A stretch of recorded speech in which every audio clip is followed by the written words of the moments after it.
Hi, I'm Romi.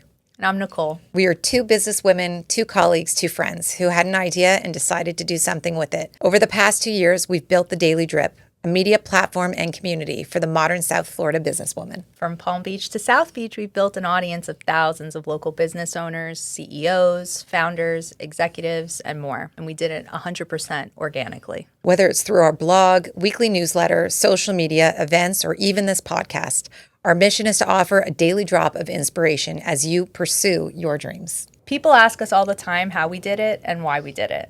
Join us as we bring you along our journey and the journeys of so many other incredible local businesswomen here on Her Pursuit. Hi, I'm Romi, co-founder of The Daily Drip, and welcome to another episode of Her Pursuit. It's a very special episode. I'm joined by my co-founder, Nicole, and our creative team, and I'm excited to kick it off. So I'm going to start with you, Daniel, introducing yourself, going around and telling us how you got started and why you do what you do. Absolutely. So I'm Daniel. I'm the founder of Top Tier Headshots. And I got started in photography doing wildlife photography and fell in love with that and started thinking about photography as a career. How do I get into it? I knew I didn't want to be a wedding photographer, but occasionally was doing people portraits on the side, just kind of as a side hustle. And photographing people, I started to think about how do I capture genuine expression from people. That actually started thinking about that photographing my mom. So my mom, most beautiful smile in the world, but cannot smile on command. If you tell her to smile, it's like the most fake smile ever. I'm like, Mom, that's not what you look like. Have you ever seen the episode from Friends where Chandler can't smile? Is that her? That's totally her. And I love you, Mom. Yeah, just started thinking about, well, how do I capture this smile that we all know and love, and so that we can show to the world? And it just took me down this path of thinking about how do we capture genuine human expression. And so eventually it got to a point where I got into headshots, and Top Tier Headshots was born. And really, when you think about it with headshots, it's all about expression, because you can have the best lighting in the world, everything, outfit, whatever. But if you have a fake smile in your headshot, it's a wasted marketing opportunity. And so that's really how I got started with Top Tier Headshots. So I'm a headshot photographer and expression coach.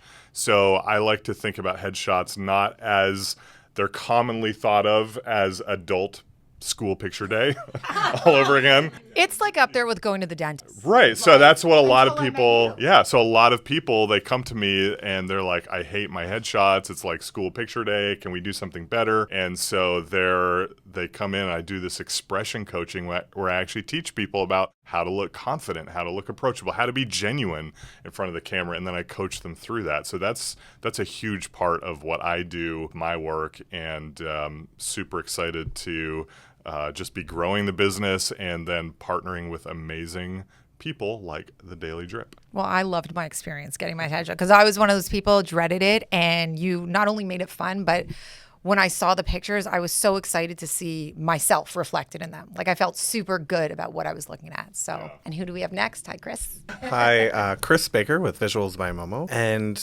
how I actually got introduced to the world of video and video production was actually through Momo. We got together and he was here in the States. It's like, what do you want to do? And he's like, well, I'm a cinematographer and I want to start, getting back into video. And so when we left Minnesota, it was just apparent like, hey, I don't want to work for someone else. I need to do something different. So I kind of fell into this position of helping him grow the business and more on the connections and the legal end of the side of it. Like, all right, this is the HR, this is the admin stuff and all this other stuff that we have to do when we're building the business. And so that was kind of my first start of looking at this. The interesting thing is I started following him around and I was working with him and working with the clients. And I was like, oh, there's more depth here. There's more to share. There's more experience. When you're actually pulling out some of those emotions and those conversations, it's similar to what Daniel was just talking about, that expression. It's when you get those emotions in video is where you really make the biggest impact. And that's kind of what we're digging deeper into, is really building a brand through why did you bring it? What are you bringing to the world? What are you bringing to yourself? It's been really beautiful to really just kind of like embrace this whole new creative side that I never got to experience while working in legal. No, and I think it's really cool to hear that because I think a lot of people only see finished products, especially when they're looking online. And so to be able to hear, even as you explain that, like just the amount of work and thought and intentionality behind how things are cut and put together, it's really significant. And I think it's what differentiates, people like you from people who are just kind of hacking it along, like people understand really what you're trying to get across as far as the message and sharing who the person is. So that's awesome. All right, you're next. So now you're better half. The other half. Momo. So I'm the co-founder of Visuals by Momo, and I did study cinematography and filmmaking. That was my college degree. So I learned how to use lights, lenses, cameras, script to pull the right emotion or transfer the message. I've been working behind the camera all my life since I graduated. When I decided to start my business here, I was like, I have a good tool in my hands, which is creating videos. And I'm good at it, and it's all my experience. So why I don't use that to help others or other businesses or individuals to achieve their goals? Because it helps. So here I started like a freelancer before Chris joined me, until he joined me, and he worked on the business development of the business, and it's really working now. We have the two sides, the creative and the business side, and it's just working. You're have speaking that our too, language. Momo. That's good. That's good. Yeah, I tell every creative, you need a business person to partner with, because most creatives are not great at business. Some of them are lucky, like Daniel. He's good in both. But it's also a bandwidth issue. We talk about that too. Like it's really hard to do all of it as a solo. And do it effectively. Yeah. Especially in video, there is pre-production, there is filming, there's post-production, which is the editing, and that's take a long, long time. So just do it by myself? No. You need a team. You need a team. You need a team. That's how we're all here, Perfect. right? This And is yeah, the team. and we're so happy and excited to join all of you guys. All right, Lizzie, you're Oh on. my God. For context, my name is Elizabeth Jude, and I don't have nicknames. Well, you do now. Okay, so where to start? So I got started during the pandemic. I don't know who to look at. This is funny. Okay, so first, let's shout out the boys because it's the first time we have guys on Her Pursuit, and you guys are doing great. So awesome. I'm also always in the behind the scenes of this show, so this is very strange for me. But anyways, my name is Elizabeth Jude, and I own Jude The Agency. And so I started during the pandemic. I had a lot of time on my hands. I was in college, and I was junior going into senior year, and I always was interested in social media. I knew a lot about the influencer world, and I wanted to be an influencer like so many people my age, not very original. But I knew that by building an audience and a community, it wasn't just the influencer aspect. There were going to be so many opportunities for me from a business standpoint. You can build anything from having an audience and a community, and I knew that. So I thought if I could do this, I could build businesses out of this afterwards. So it was kind of like for fun, but it was also, I always had a business mind to it, and I think my entrepreneurial spirit kicked in because I was raised by entrepreneurs. But yeah, so that's how it all started. I got on TikTok during the pandemic, and I started a series called 100 Days to 10K. And the reason why was because I didn't have a very big following on either TikTok or Instagram, but I knew that nobody was talking about how to grow. So I thought if I could be the person to not gatekeep this and share all the insider secrets, then people would find that interesting. Other influencers would follow, etc. So surely enough, it went viral. And during the series of that 100 Days to 10K, I started Jude The Agency because a lot of businesses were actually reaching out being like, do you have a company that does this? Do you do this for brands? And so I finessed my way into it. And I was like, yeah, of course. I just started an LLC, opened a bank account, and I was like, yeah, this is what I do. Totally finessing the system. You do this? Yep. Yeah. Sure I do, and I'll figure it out. Yeah, fake it till you make it. But it wasn't fake because I had been doing it for myself, so I just had enough confidence to be like, well, why wouldn't I be able to do this for a business? So that's kind of how I got started. All my original clients were from TikTok, small businesses, and then I kind of grew it until I graduated. I went full time with it, and I also have my influencer career aside from that. So I do both, which is a lot. But yeah, I'm super lucky to do something that I love straight out of college and to work for myself. So super grateful. And honestly, you are so talented at what you do because even at my age, I am like mesmerized by your content. Like I'm watching, I'm like, oh my God, that outfit is so cool. I can't wear it.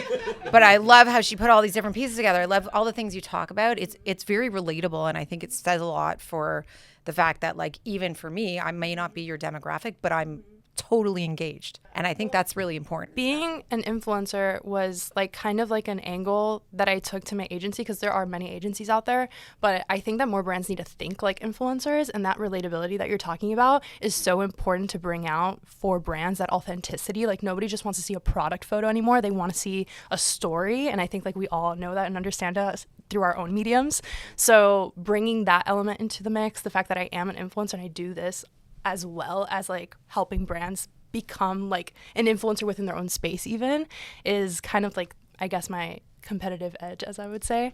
But it's also it's something that I think that more brands need to be doing. I think that's so important, and that's really at the core of what we're doing with the Daily Drip. Like when we created the Thought Leadership Program, it was on the notion of, what if we all were the influencers for whatever it was that we were pursuing, whatever our mission was, whatever our product, our service, whatever it is that we're doing. What if we didn't go hire out an Elizabeth? What if we were her? Romi and I are very much a part of our brand. I don't think anybody thinks of the Daily Drip without one of our faces coming to their brain, and I apologize for that. For better or worse. But so I think that was so smart and forward thinking for you, tremendously. And it's kind of the approach we took and the approach we're teaching. But I have a question for you around your degree. I have a question for you around your degree. Yeah. And yeah, this is why I snagged you. I studied marketing. You studied marketing. Yeah. I studied marketing as well. And I'm slightly older than you. So I'm curious, what were some of the subject matters that you learned in university? Maybe how long ago? How long did you graduate? Like less than 2 years. Less than 2 years ago. What does marketing look like now at a university? What are they teaching you guys? I'm going to be honest. I really don't accredit my university with a lot of my success. Wow. Guess what? Neither do I. It's something I actually feel really passionately about. Like I really wish that universities, or maybe it was just mine, and like no shade to them. I think they're a great business school, but I don't think they really equipped it, especially the marketing like side of things. They didn't really equip us for like what social media is becoming and what marketing is becoming. Yeah, especially from a social media standpoint, just because that's like the industry I'm into. But like just in general, I feel like I learned so much on YouTube when I was starting this. YouTube University, baby. Yeah, I totally graduated. I graduated from YouTube University 100%. I don't think any class taught me any of the skills that I use now, to be honest with you. And I think it's important to be a self-starter in this industry. So in a way, it's like a double-edged sword. Like I wish that university would have taught me these things more formally, but at the same time, the fact that I taught myself is the reason why I own a company. I'm a self-starter and I can adapt with this industry so quickly because it is constantly changing. So, and I think you learn by doing. Yes. I'm watching my daughter, who's not much younger than you and is actually from the same school, so we'll just leave it out. And is studying advertising, and a lot of her frustration is around like, I don't even really understand what I'm doing here. I just want to go out and start experiencing and working in the field so I can learn in that way, because I'm not learning anything in this classic environment. Actually, when I was in high school, I was in a program that had a business academy. So I've been like learning business stuff since I was a freshman in high school, right? So even there, I always was a little frustrated because they always teach you how to get hired. But I never had an interest in getting hired. I wanted to have a company. Right. So I always had like the entrepreneurial cap on, and I was like, don't tell me how to write a resume. I don't care about the interview. I want to know how to build a business. So I think from the element of like basic business understanding, I got that from my degree. But I would say like the actual marketing tools I use now, no, it's behind. We have the pleasure and the luxury of working with some amazing organizations, businesses, and all of their marketing departments are struggling. Because I think marketing today really looks like media. And if you get your degree and you're a marketer, there's a place for that, but it's not as big as it once was. Like today, you need to have a media department, and media means video production and expression coaching and pre-production and post-production and editing and all these things in order to show up in this hybrid world where social media is kind of where we're all hanging out. and it's all about storytelling. And so you've got a lot of these big companies that have the marketing department, and really they're just there to do the graphic design for your sponsorship sign, or like make the team member's birthday post, or manage the account, which essentially means if you want something posted, give it to them and they'll make sure it gets posted. But there's really no modern 21st century marketing happening. And they know that, and they're trying to figure out where's the miss, where's the gap. And I think the Daily Drip has been one of those allies for a lot of these companies in helping them create their storytellers out of their own people, and also working together with teams like you. I feel very much we are the 21st century marketing department. Everyone sitting at this table right now, this is what marketing looks like today. Even you, because I said it's hybrid, and you are us in the field, girl. Well, I'm a student of this. I really feel like what I've been able to do since we started all this is I'm learning from you, but I'm a student of what we teach, right? Yes. Like as a non-creative, and it's not that I'm not a creative person, but as a non-creative professionally, I've been learning through everybody, through all of you. I've been experiencing all of it, and it's pretty awesome. You're not alone in that, though. I think that in marketing, you're always a student. Agreed. Entrepreneurship, always a student. And not only that, you're a great testament to how anybody can do this. Anybody can be a storyteller. Anybody can be a thought leader. Anybody can be an influencer. Literally, you just need to know how to be a storyteller, how to create great content. And so that's how I'm kicking this next question off. I have this question for all of you because I want to demystify this for people, because we deal with a lot of business owners. I do as well with my consulting firm, and we get a lot of thought leaders or people around us who are so frustrated because they are posting on social media. They are trying to have a digital presence and leverage the power of content, and it's falling flat. They're not getting any results from it. And as you've all pretty much in your own way showcased, there's so much more that goes into it than we all realize. They are investing a lot of time. And so they're sitting there wondering, should I be spending my time this way? Should I even be doing this? Is it worth it? Is it going to work? And of course, we all know the answer is yes, but it comes down to the question of what creates a great piece of content? What makes a piece of content good versus bad, at least today, because that's been an evolving answer. So we'll go around the room. I mean, you guys just jump in with that, but what makes something great? And you're very active, Daniel, on social media. You're a LinkedIn influencer. I would give you that crown. And go on LinkedIn and follow Daniel Wakefield, Top Tier Headshots, and you will see he's got thousands of followers. But what you don't know is he built that platform in less than 2 years. So less than 2 years to 10,000 or more followers and connections on LinkedIn. And they're not just casually observing. They are engaging. Every time you post something, you get hundreds of likes, comments, impressions, and I know it correlates to what you're putting out there. So I want you to kind of kick this one off, because you're like the stealth bomber. You're like the most unlikely content creator at the table right now. And so I bet everyone thought I was going to start with Elizabeth, but I'm not. I'm starting with Daniel. We'll start with the unlikely influencer, because it's not what I wanted to be. But here we are. So when I started, almost 3 years ago now, I started on LinkedIn. I had 2 connections, and they were both people in my church. So I did not have, it was a very humble beginning. So I was starting out. One of my business mentors said that he gets a lot of clients from LinkedIn. So I was like, well, I guess I should take this seriously. So I just started, and I think that's important. You just have to start. That's step one.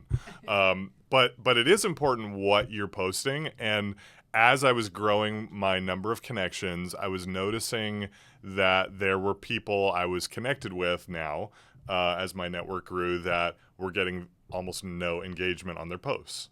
And what I was noticing is that those posts were typically sales pitches, or they were maybe my company wrote an article and they're just sharing the article, or maybe they wrote an article themselves, maybe off platform, and they're just sharing it.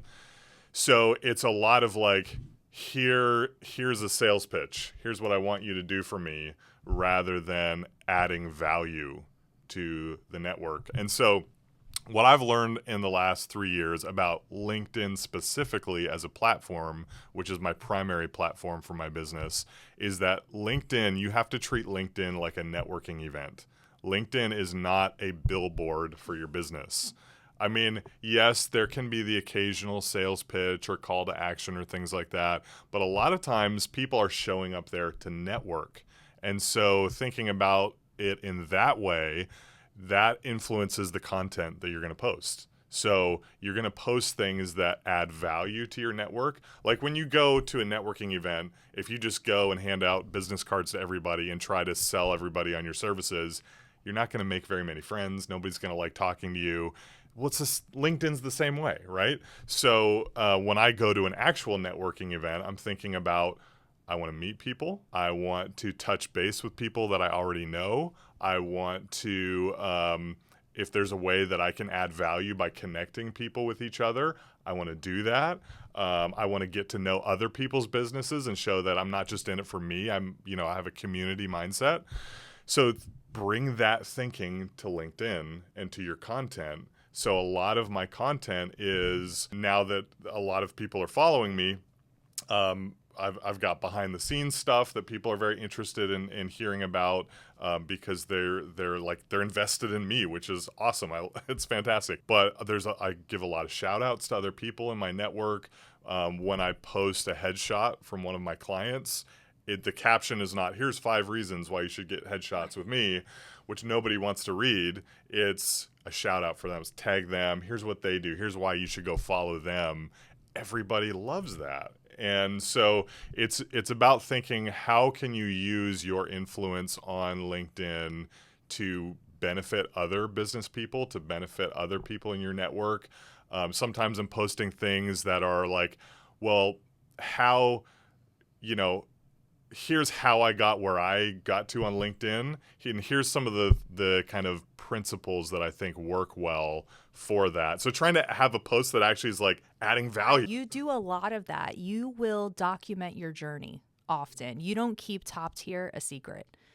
Whether it's good, bad, or ugly, you share kind of, here's what's happening in top tier right now, or here's what I experienced, or I had this milestone I want to celebrate with you, or here's what I learned this month and why this is important.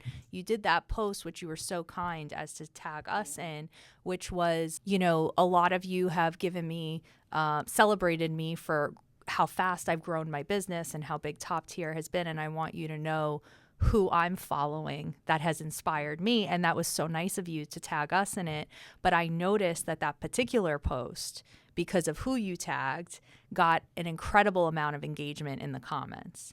And so I think that's something that you also do really well, is just kind of like document what running top tier, growing top tier has been like for you. Well, I feel, I'll say, I feel like I could not have gotten here on my own. And so I want to pull in the people who have made it possible, who've encouraged me, who've poured themselves into me, and just like shine the spotlight on them, because it's not like just a one-man show, even though I am a solopreneur, but it's not like a one-man show where it's like, I just did this on my own.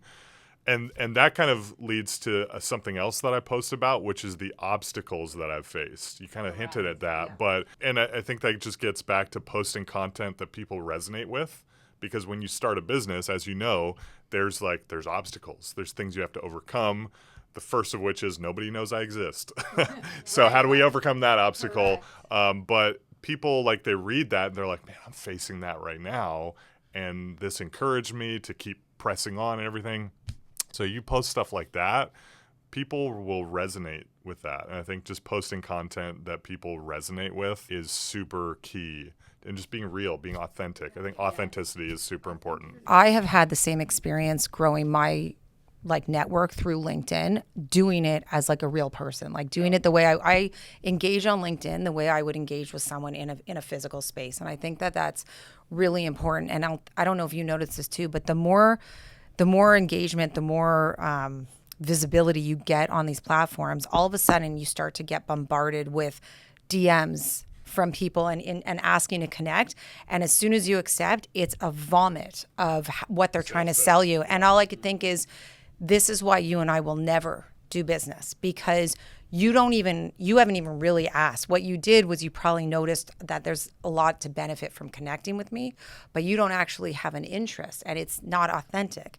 And I've had the same experience as you. Like, I put that extra effort into going to an event and connecting in real life with the people I met on LinkedIn, and then portraying myself. And my highest engagement, we talked about this morning, is from sharing the real stuff, the good, the bad, the ugly. And I think the other thing you mentioned at the beginning, which I think is really important, is that while I think all of us sitting here, we know that it's important to be intentional about what you're posting, that it shouldn't look like just sprinkles of everything. However, I do think there's something to be said for, like, just get started. And then as you get started, then you start to also find the right people that are going to help you get the right content that's the right fit for you. But I think just start. Don't wait for it, because I think that's a big thing. You're right about LinkedIn, and I've recently just read a ton. LinkedIn's getting a lot of attention right now, particularly as the last standing social network, where it is not necessarily the place you go to plaster your promo. It's the place you go to actually connect with people and network digitally. And it's done tremendous for us and our business. So you are right about that. But I wanted to kick it back over to you, because I'm curious to know, what of that do you think that Daniel his story he just shared, what of that do you think translates on Instagram and TikTok as well? Because I am also pretty well versed in those areas, and I feel like a lot of that is happening on Instagram, but just people either aren't doing it the same. You don't see it as much because there's so much sales and so much advertising happening. But I'm curious of now what your thoughts are. Well, I think everybody behind the screen is a human. So there's like certain rules that are like innately human. And I think one thing in marketing and in content creation that I believe in is that what's most vulnerable is most relatable. And a lot of people are afraid to just post and just start, like you said, Romi, and are afraid to like admit that, oh, I'm just a solopreneur. Like being able to document the story is actually what becomes relatable to people. And that's why they buy into who you are. Because a lot of times in a business, people are buying who you are more than they're buying the service or product that you're giving them. People buy people. Yeah. So if you can bring them into the journey of starting your business when things are not perfect, just starting and posting, that's what's relatable to people. That's how people are going to look at you and be like, maybe I could do something like that. Or, I love what she's doing. Like, I want to keep following that. I wonder if their content is actually good, right? Or if what they're producing or selling is actually good. And then over time, they become like a fan of yours. And yeah, that's literally becoming an influencer. And people are afraid of the concept of being an influencer because maybe there's some stigmas around it, but it's really just being a thought leader. And it's really just like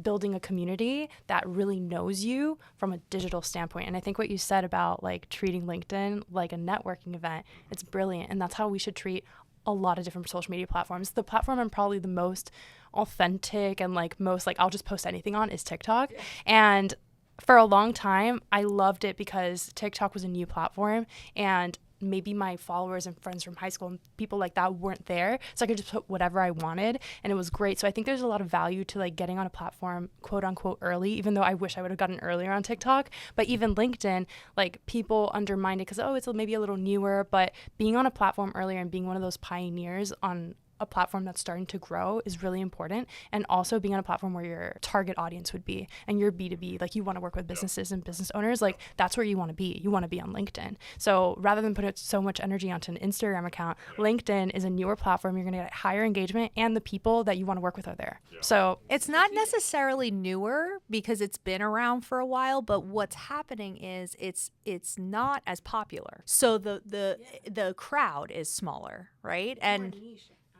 it's also changed from what it was. Yeah. It was this very stuffy, professional, like you didn't go on and talk about anything outside of your business. And now, I mean, I spend more time being more open and vulnerable on LinkedIn than I do even on my Instagram. And to your point about relatability and documenting the journey, I mean, that was really the impetus for this podcast was people genuinely were like, how did you guys do this? Why are you doing this? Like, super interested in us and our story. Yeah. And that's really what finally pushed us into doing the podcast is this is what we're sharing, the all of it, the good, the and wild. That's the thing, as we all emerge in this new 21st century business landscape where you must have a digital presence in some capacity, right? it's like we all have the power to be our own little influencer, our own thought leader. And LinkedIn is catching on to that. And as we see some of the most famous business leaders in the world harnessing the power of thought leadership to grow their car brand, to grow their political career, to grow literally any initiative that they're all about, LinkedIn is getting more and more in a position where they are favoring the thought leader, favoring the people who are starting the conversations, that are driving the conversations, that are sharing expertise, that are sharing insights and perspectives. Maybe and I would they're say that's controversial. universal on all platforms right now. Like, I think every platform wants users that are actually creators. And I think that's what makes what you guys do so special, is really trying to like really pulling out the storytelling. Like, this is what people are connecting with. Like, no one here, no one out there is really doing something super revolutionary, right? Like the lawyer to the lawyer to the lawyer. But when they do something with you and they're putting that video content together and you're pulling out who they are at the core, this is what's going to resonate with people. This is why people are going to want to work with the people you are highlighting. So I want to, like, you talked about it a little bit, but like even more, like how do you prepare for that and then get that to translate into the video, pre-post, all of it? Yeah, so the first start is actually we need to sit down with the client. We need to find out the values, the mission, the goal. What is your purpose? Like, what is driving you getting up in the morning to do this work that you built this business to create? And it takes time. Like, if you're going to build an interesting and amazing story from all of this data, it takes time to sit down and you plan, so Momo takes all this information and he works and builds a script with, other partners that we might be working with, and builds a storyboard. And then we understand, this is the type of clip that we need to capture to put into this storyboard space. And so that builds the entire story, so it actually captures who you are and what you're trying to present in, this very professional way. And it is all about authenticity. Like, we need to be authentic. And sometimes digging in those harder questions, that pre-planning is not an easy stage, because some people are so scared of like, but I need to say that. That was one of our questions we had when Romi and I were thinking about this episode, and Elizabeth was helping us navigate what do we want people to walk away from after they listen to this. Video, we wanted to dedicate some time to, because it's obviously kind of taken over.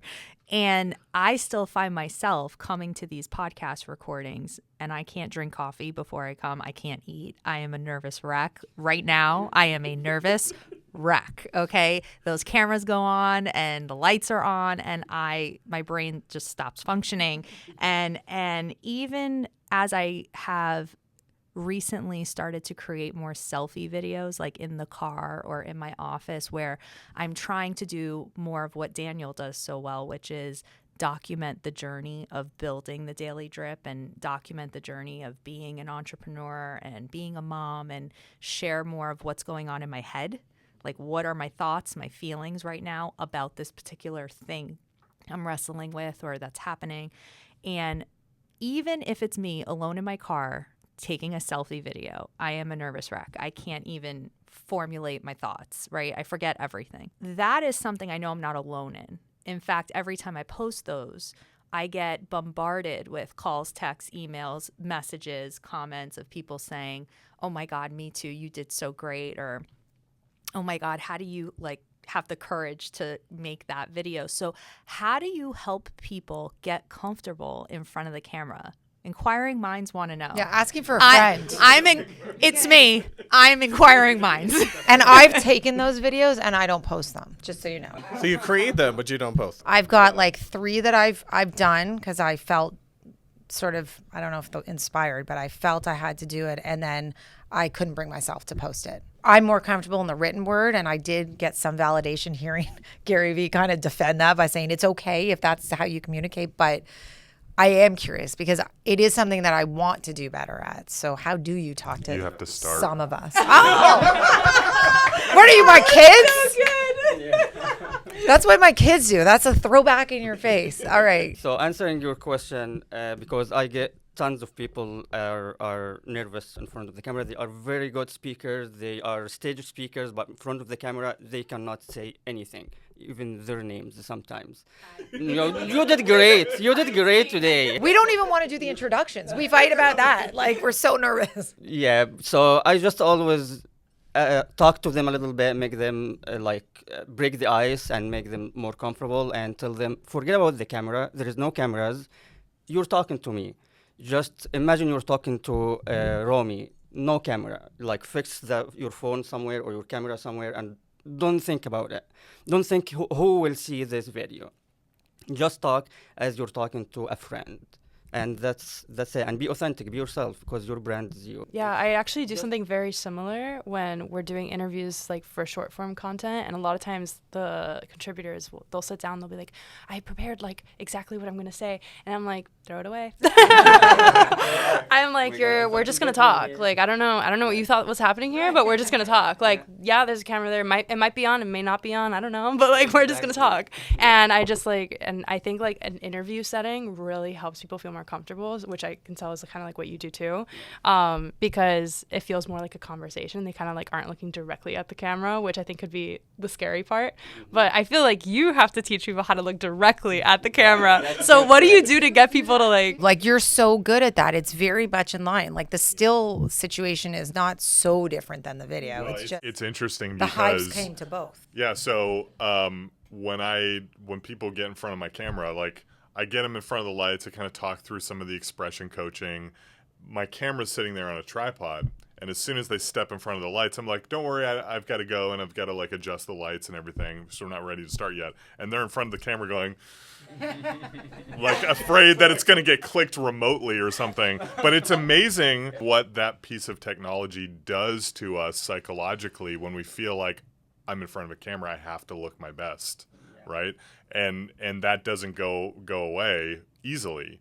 And so one of my biggest goals as a photographer is I want to make people forget they're in front of a camera. And that's what my expression coaching does. Because if you tell me you're nervous and I just say, well, relax, automatically you're thinking about, I'm not relaxed. Like You sound like my husband.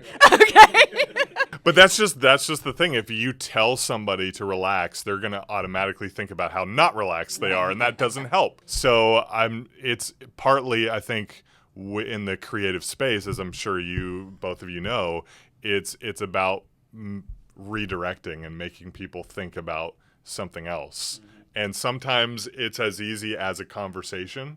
And I want to know what you're passionate about. I want to know, like, what are you wanting to convey in these headshots? How can we do that? How are we going to be working on your brand? And sometimes it's as simple as, all right, cross your pinky toes. Oh, you said some doozies. I've heard. Oh my God. And they start thinking about what? And then all of a sudden, then they laugh because it's crazy. But all of a sudden, they're not thinking about the camera anymore. They're thinking about. And you just have to be like trigger fingers ready to capture that laugh. Exactly. So here's my goal. I'm sure everybody here has said this. Almost everybody prefers themselves in candid photos. Am I right? Correct. Like 100% or close to it, right? So my goal is if I can give somebody a headshot that looks candid, we've just totally changed the game.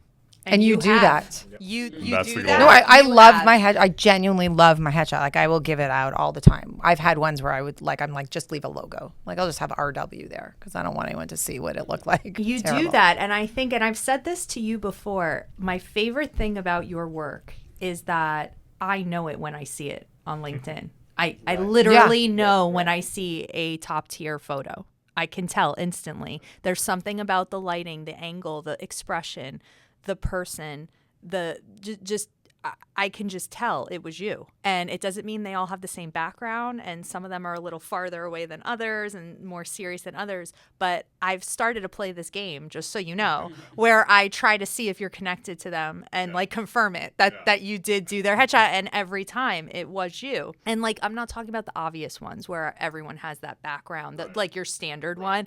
Those ones I know when I see it. I'm talking, I have found people that have very different headshot from Romi's, and it still looks like you. I can't explain it. I don't know if it's the editing after. And so I go and do a little like recon. I don't know how I have time to do this, but I do. And I'm like, are they connected to Daniel? And they are. And it's like, it's just my favorite thing about your work is that you're there somehow. And I just think that's incredible. And so I think that it's the people skills, right? It's the, not just a stand over here in front of the camera, click, and we're on to the next person, but actually taking the time to connect with somebody. But if you think about it, the question about like, how do I do this selfie video and feel comfortable enough? And so when I started my YouTube channel, which is mentions about like my wildlife photography and stuff, when I first started, I was so nervous. I didn't know what to say. I sounded super awkward, but I just did it. I kept doing it. And then I realized that I'm not talking to a camera. I'm talking to my audience. And that just kind of happened as I did it. And I realized like I actually started to feel like I was talking to people, not talking to a camera. And that makes all the difference in the world. That's the advice I give everybody. They're like, Elizabeth, how do you get so I shoot my own photos. I go in public, like with a tripod. People are staring at me as they walk by. Like I do not, like I don't know if I can say shit, but I give no shits. I think you're in a safe space for that. I'm like, You have to be shameless. have we met? The things I've done are kind of hilarious. When you think about it out of context, you're like, wait, like I've like done street interviews, stopping random people on the street, like videotaping it, like crazy stuff like that. But to me, it feels so natural because I've been like creating content for so long. And I think the best advice you can give someone is like, do it and keep doing it and keep doing it and keep doing it. Just like your YouTube channel. Over time, you realized I'm not in front of a camera. I'm talking to my audience. And like, it's just like ripping off the Band-Aid and just starting, like you say, just starting and really getting comfortable over time. It's going to be weird the first time. Like there's no way to get rid of that. Like you're going to get the hives for the first couple episodes. And then eventually, whether it's a year from now or whatever. And I mean, and you have the help, but like, even when somebody's just in their car trying to like build something, so they just have their iPhone and they're just trying to create content, like you just have to do it over and over and over again. That's how you're going to get better at anything in life, right? So I think that hesitation also, and I'm not going to speak for people at large, but I think there's also a part, and I wrestle with this, is like you're doing this video and I'm like, does anyone really care? Like who really cares about what I have to say? Like, well, why would I, like, that's a big piece. That's like sort of the leap from like taking the video to sharing it. Like how are people going to receive it? And I think becoming an influencer is the most embarrassing process ever. and you have to make that mind shift, right? To your point, which is it's not like you're not concerned with like how people are going to receive it. It's for yourself to think like I'm putting it out there and the right people are going to like it's for a certain group of people. We're not for everybody. This is why people pick niches. This is, I mean, it's important. Like I think like once you have haters, like you're doing it right. Like, you know what I mean? Like you should have people who don't like it. Yeah, like I totally agree with that. And so yeah, just getting into that awkward phase of just creating the content. Maybe you have only 10 followers, but those 10 followers actually care. And over time, eventually, you're going to hit 10, 20, 30,000 followers. And people are going to be like, well, how'd you do it? And I was like, well, I awkwardly sat in front of a camera and talked to the 10 people who followed me. That's how I did it. Nobody wants to hear that, but that's it. And Daniel, you and I have talked about this, just like all the challenges in getting started and growing your business. And it's uncomfortable. It doesn't feel good a lot of the time, but it ends up becoming a game of how much of that can you tolerate? How uncomfortable are you willing to be for how long? And it's the people who have the ability, like the pain tolerance to be just cringy. What do you say all the time? What's your tagline? Everything worth having in life is on the other side of being cringy. Yeah. Yeah. You like that? Everybody went, oh. Yeah. When we were starting this podcast, I said to Elizabeth, I would have never done this if you didn't like come along and come to the team, because I was like not about this. And I definitely needed my hand held. And she was like, Nicole, you just got to be willing to be cringy. You just got to be willing to do it. And it's going to be okay in your first couple episodes. They're probably not going to be great, or maybe they will be, or whatever. They'll be mediocre. But if you want to have a great podcast, or if you want to have a great media platform, you better start now if you plan on having that 5 years from now. I think like there's some people that are just such perfectionists, and it gets in the way of like their magic, you know, whatever they have inside to share with the world. And it's because they just want everything they put out to be perfect. They want their business to start out perfect. They want to have the business plan and everything's going to go exactly like the way the business plan says, like just everything, right? Like it's not reality. It's not reality. Yeah. You just actually opened the door to the next question that I'm so glad you brought that up, because I have had the pleasure of having so many meetings with you guys individually and learning about the work that you do. And it's been so interesting to hear the journey, particularly for you with Top Tier and you guys with Visuals by Momo, because you all seem to have gone through an evolution where you're at a new phase in your business. And I think it directly correlates to what's happening in the world and what's happening on social media and the new needs of the modern business owner. So, Chris, why don't you talk to us about the decision you made to not necessarily work one-on-one with the business owner, but more work with creatives and be sort of their partner in delivering content? When we first started, like Momo was saying before, when we first started Visuals by Momo, it was more kind of hobby, like you want to just get back into video and kind of figure out where it's going to be. And then over all of 2022, it evolved. Like we started to, we're going to test this. And the biggest thing, going back to a little bit before, is like, you just need to do it. Like step into that space. And, you know, it's scary, it's uncomfortable, but guess what? Just do it. There are times where I'm like, I will just hit the go button before I even tell Momo. And he's like, wait, what? I didn't think about it. But I'm like, it's here. We're doing it. And if it doesn't work, you move on. Because we're all in this space where it's trial and error. Because everything changes so quickly and we have to be adaptable. We have to be able to move forward. So in the beginning of this year, in 2023, we started looking at and restructuring, how do we evolve and how do we move forward? And the biggest things was, there are so many other amazing creatives out there that we can partner with and we can work together, because we do a different type of video than Elizabeth does with the short form. And we can partner together. And there's this beautiful synergy that can work between us. And there's other companies out there too.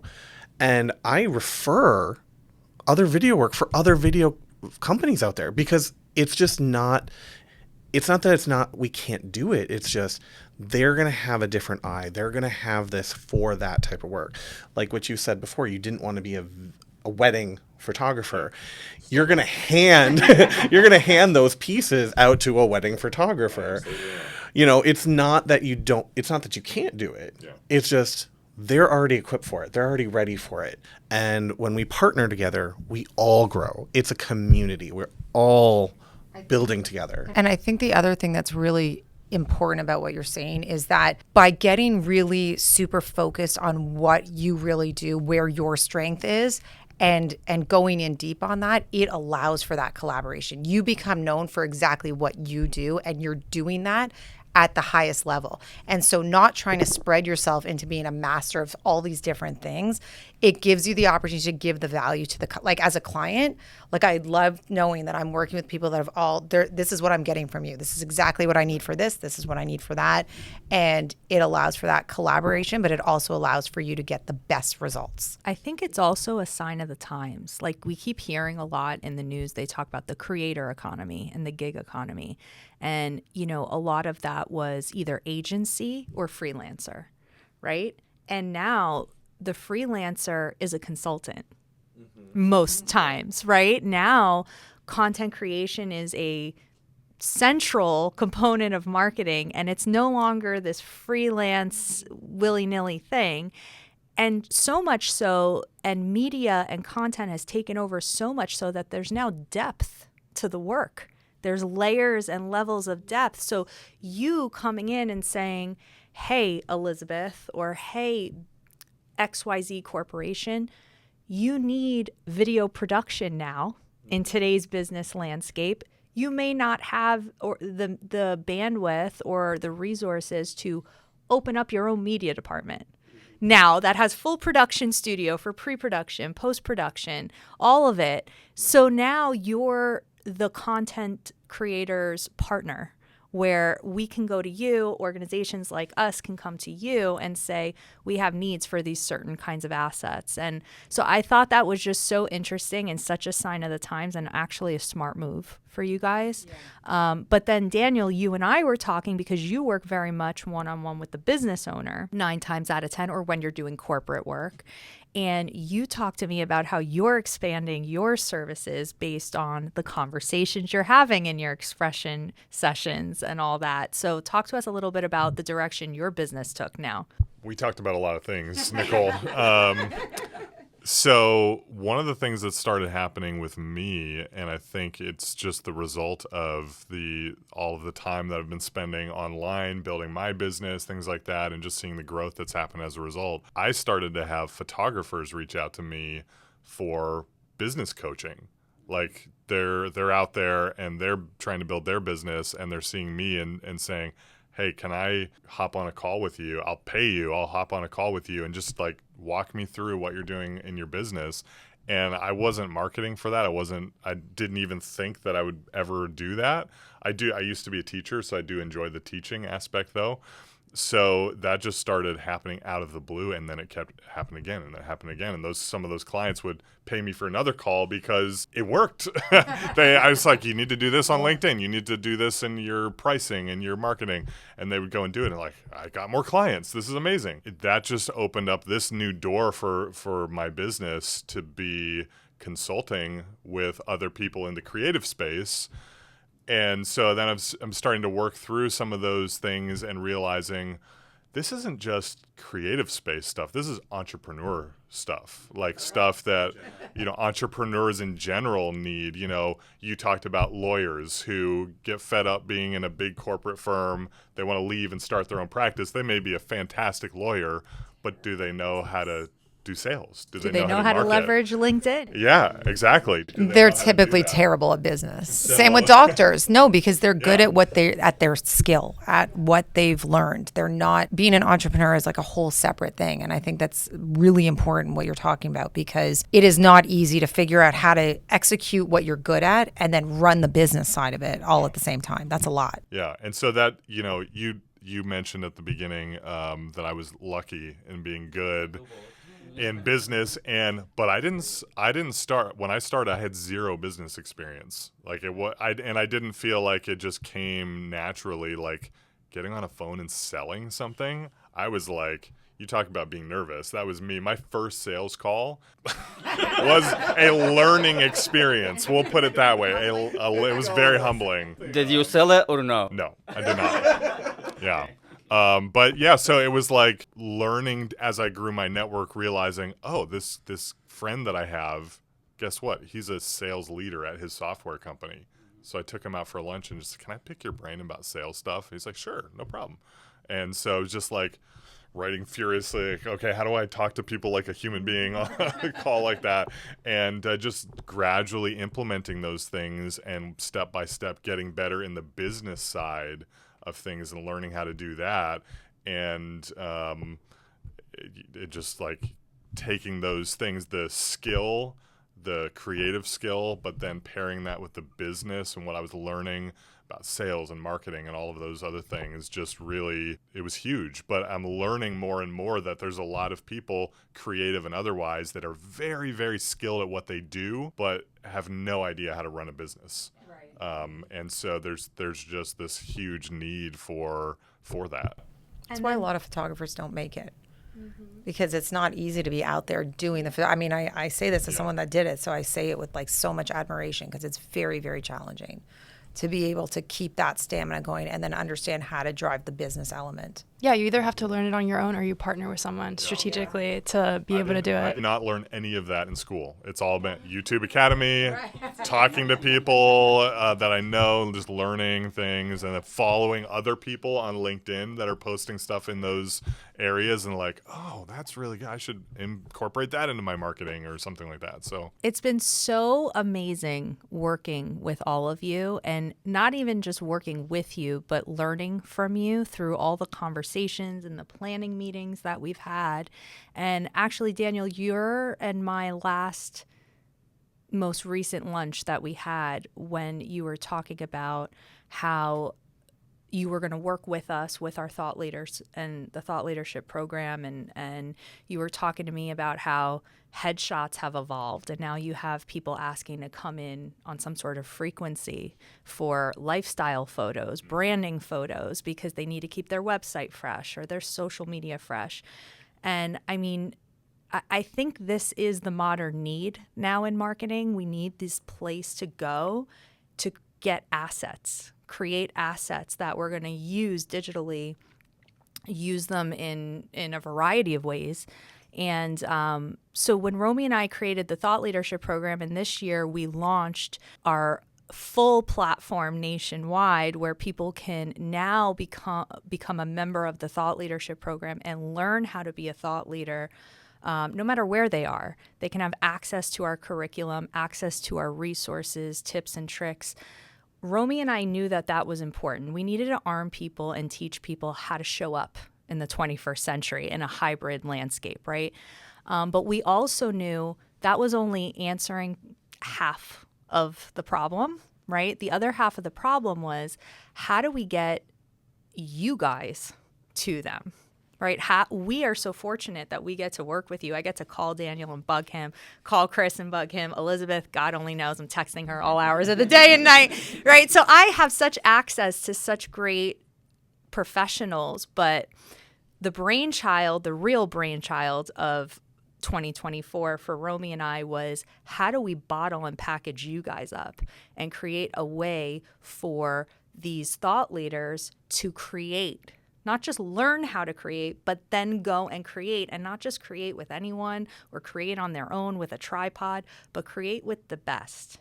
And so I am so excited and truly grateful to have you all on our creative team and to formally announce that we are going to be doing Studio Days, which is a pop-up content creation experience where we will be traveling around and bringing Daniel, Chris, Momo, and Elizabeth to everyone. So stay tuned for more things and details on Studio Days. It has been a labor of love, a huge passion project, and I'm so excited to go on tour with you guys. I'm so excited to create content with our thought leaders and see what you guys all whip up with them and how you apply all these best practices and principles to so many different types of people and so many different types of businesses and assets that'll be used so many different types of ways. I'm just so excited. So for everyone out there, please stay tuned. There's more details to come on Daily Drip Studio Days coming to a city near you. And I also really just want to thank you guys for being here today, being on the show today, sharing so much with our audience. I think this was an action-packed episode. Elizabeth, did we do well? I think so. Okay. So, Romi, you want to close us out? Because I have imposter syndrome. You should tell them where we're going to go for the Studio Days, what you're thinking, like what areas you think you're going to go. Well, we're starting out in Florida. This is where we grew up, right? We're a South Florida homegrown community. And so we're going to start in South Florida. We're going to start in Broward, but we'll be popping up in Palm Beach, Miami, Orlando, Tampa, and beyond. Maybe and we Buffalo. Maybe Buffalo. There's interest. I'm just telling you. I uncovered interest. I'm just saying.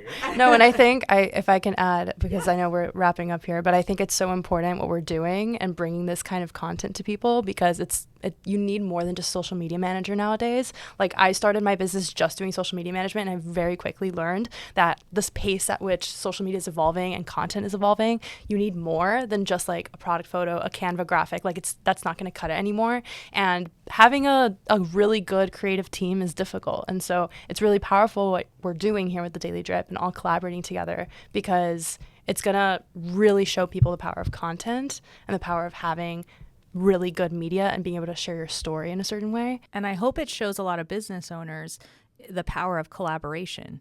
I was gonna say that. that's it. I mean, we would never be I able was to gonna do say this. that, and now you're closing. Sorry, I was gonna tap into collab, and now you took it. So you're wrapping it up. Always take my stuff. She always takes my life. No, but it's because we share a brain and this happens often. But no, yeah, the power of collaboration. The people at the top, they're collaborating. And we're just so excited because I really feel like we've got a modern solution to a modern problem. And how's that for wrapping up a podcast episode? All right, everybody. We hope you enjoyed this episode of Her Pursuit. Tune in next time in 2 weeks. I had to look at Elizabeth for that one. I don't even know when my own podcast drops. Tune in 2 weeks. Thanks for listening to this episode of Her Pursuit. You can catch a new episode every other Wednesday. Please don't forget to subscribe or follow so that you don't miss out on any of the good stuff. We love bringing you free content and value to help inspire and motivate you. So if you enjoyed this episode, throw us a thumbs up, leave us a rating, a review, and send this to a friend who you think would enjoy it. Your support is so important to us, and we wouldn't be able to do any of this without you. So thanks for listening. Talk to you in 2 weeks.